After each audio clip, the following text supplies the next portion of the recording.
What's up, you guys? Gonna make a video talking about initiation into the black flame. This will be part 2. Now, my path workings with dealing with the black flame, a lot of it has to deal with fear. One of the main things that I've practiced, and this is a more general work, is a type of alchemy. I call it chimeric alchemy.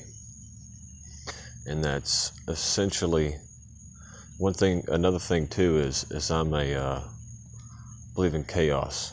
I like chaos, but to me chaos is the highest order. It's simply in order beyond the current scope of the perceiver, and so I trust myself and my own limitations. I trust that there are limitations within myself. Therefore, I do not have fear of pushing myself beyond perceived limitations. I trust the cosmos because I believe in a higher order, even if I can't currently perceive one. And I also believe chaos is to be distinguished from intentional disorder. Oh man, where's it going then? Fear is one of the main things that I utilize. And what I've learned to do is, by mere intention alone, I just sit down. I can do it with my eyes open, eyes closed. I like doing more stuff with my eyes open. And instead of like closing my eyes, I simply just withdraw from my visual sense. You know what I'm saying? Center more in other senses, sensations, you know.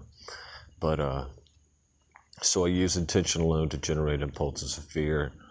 And you might ask, why would I do this? Because encountering the black flame is immensely terrifying.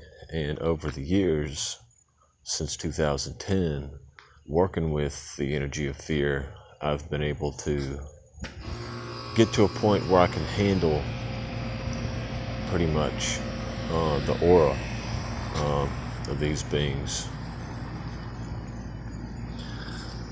And there's other stuff too that I've had to work on in order to, it's helped me out too, not just dealing with phenomenal things or dealing with black fire. For example, understanding antisocial as well as solitary consciousness, antisocial consciousness and solitary consciousness.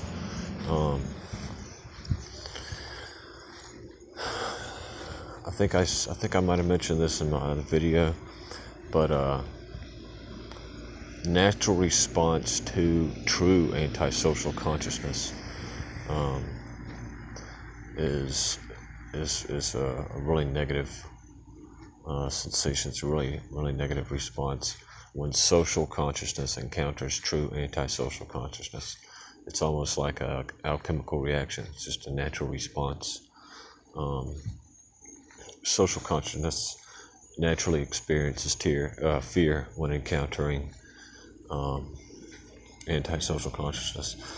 And solitary consciousness too, that's really important.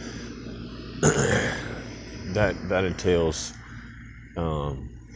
accepting the unique natural state of things and beings, other beings, because social consciousness will seek to form bonds, will seek to establish connections, will seek to fulfill expectations.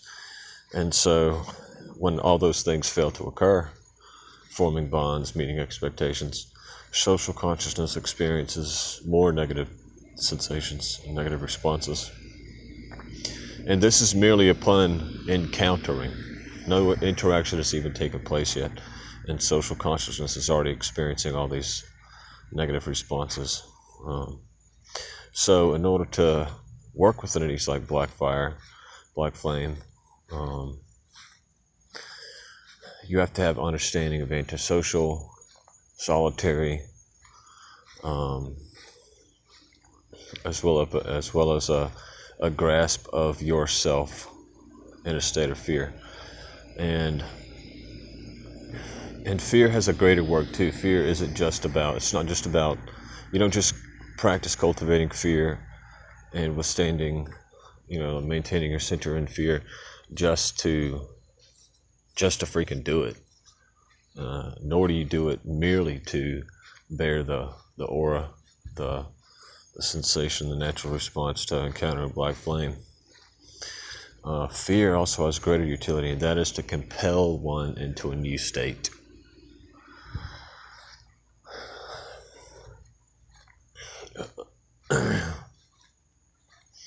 What's important to understand about things which cause us to become afraid is that they're excuse me. There are forms which cause us to experience fear. People have phobias associated with forms or experiencing certain things. But there's really only so much fear that a person can experience associated with a form. So there's somewhat of a barrier. In order to really achieve the highest levels of fear, you really got to understand the root of what causes us to experience fear, and that is unfamiliarity. The unfamiliar, there's really nothing more terrifying than the unfamiliar. Once you've identified something, then your body forms familiarity with it, and that familiarity causes rest, and that rest alleviates fear, generates barriers, so that you don't experience greater fear. But if you can learn to harness the sensation of unfamiliarity, and then you can really compel yourself into extremely heightened levels of fear. And again, you're asking, why would you do this? Why would you work with fear? Because I said before, it compels a person into a new state. I understand, it's like, well, okay, well, what do you mean by that?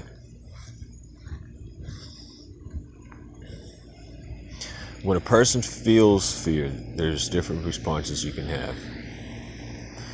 You can counter it with another feeling, such as love and security, peace.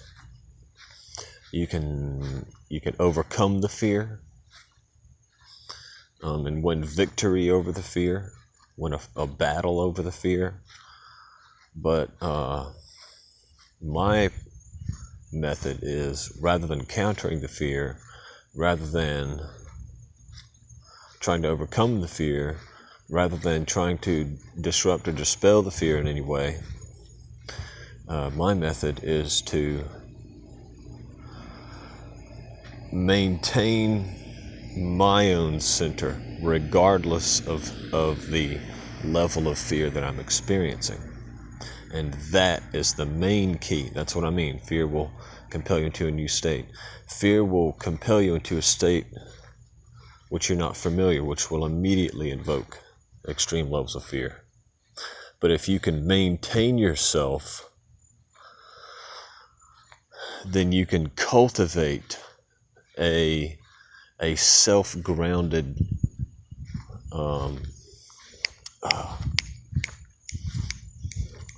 and this connects with, I think I mentioned this before, non-planar. Like when you use love, ground to something and expel, repel. That's the universalist method to deal with anything they don't like, anything non-resonative, anything, negative. Just expel, repel. But my method is assimilate.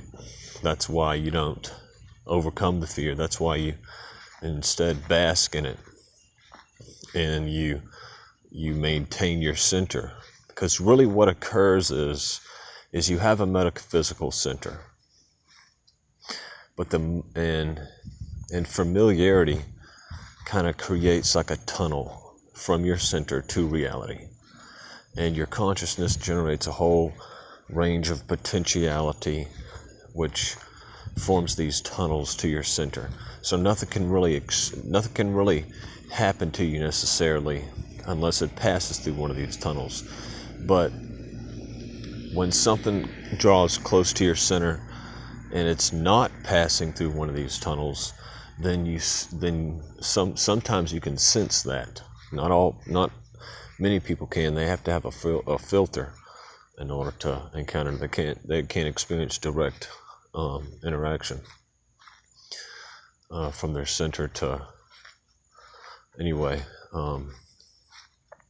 But that proximity and that drawing closer to your center, that unfamiliar thing drawing closer to your center, that initiates the most extreme fear, an escalating fear that will rise and build, which forces you to race to your center. That's what I call it, racing your own center, racing to your center, or racing, the spirit to your center, whatever.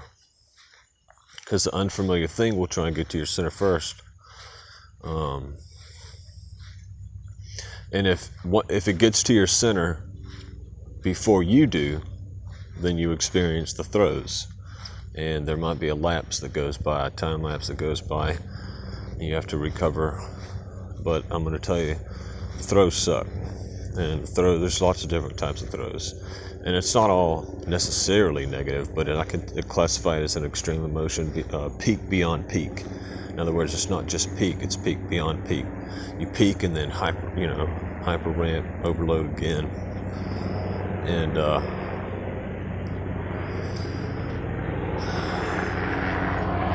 basically during the throws, you essentially have no control. And you have to regain control. And this is very important because I've had some experiences which are not necessarily related to the black flame, but I've woken up on a number of occasions, and I just wake up, and right when I wake up, I'm already, my body, everything, I'm already in a state of profound fear. And so there's this whole period of time that goes by, this whole phase of like regaining myself, regaining control of my center, regaining control of my mind, pulling myself out of the throes. And so basically when you work with this stuff I'm talking about, it trains your consciousness to be able to experience unfamiliar things. And really, like, well, why do you want to do that? Because a lot of the work that you do with black fire takes you into outer space. Most of the work that I've done with most of the beings that I interact with take me back in time. But whenever I work with the black flame, they take me out into outer space, beyond light, and to theoretical ideas of conceptual cosmos and whatnot. But the thing is that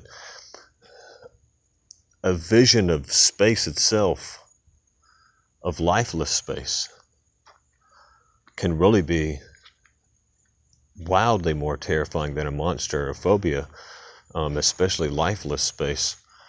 A space where there's no hope of life, especially if you're social, because like I said, social consciousness has various expectations.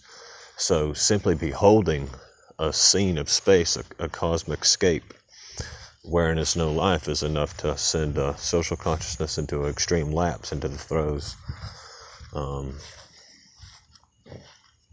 And so in order to explore the greater cosmos, you have to be able to deal with these various forms of unfamiliarities and absurd proportions and such.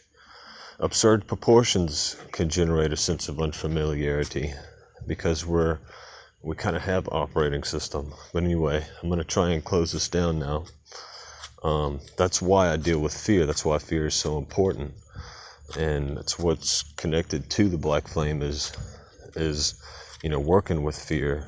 And like I said, black flame will lead you into the cosmos. Anyway, closing this out.